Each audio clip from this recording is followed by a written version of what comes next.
How about you? Are you premiering it? It's pretty exciting, really, to be honest with you. I think when I made this film a year ago, I wasn't expecting to be standing here in front of you guys. So, yeah, I'm really honoured and really flattered to be an opening night film. So, yeah. It's incredible. And tell us about the film. It's a really bizarre story, how it came to be. But I wrote the script in 2 days last July. We were filming by August. We wrapped by the end of August. And here we are today standing. But the film's actually about a couple. They're dealing with some personal tragedy and they decide to go camping and upset a nest of vampires, you know. Classic boy meets girl story, really. So.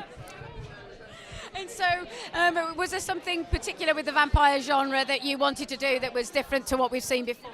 You know, I'm a massive fan of cosmic horror, you know, like my sensibilities lie in Lovecraftian storytelling, but at the same time, I'm a very commercial filmmaker, you know, so I think I was attracted to the idea of trying to blend the two things together.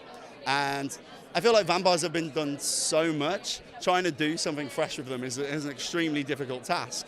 But I think we come at them from a different angle. You know, the film has its own rules about vampires, which I think the viewer just has to accept. And I think when all's said and done, we've got a fresh angle on them that hopefully you haven't seen before. So. And you were talking about the couple that they've got their own personal tragedy to deal with. So I'm thinking as well that this story isn't just about vampires. There's characters that have layers that an audience can also invest in. Yeah, it's a very character-driven movie in the sense that Josh and Beth, I mean, we find out very early on that Josh is suffering from leukemia. It's an early diagnosis, and the holiday that they're going on is really designed for them to find a bit of inner peace before they begin the chemotherapy. And so I think it allowed me to tie the vampires to that element of the story and try to make a very character-driven horror film, you know. So I'm intrigued to see how the horror fans respond to it because it's a very character-driven piece.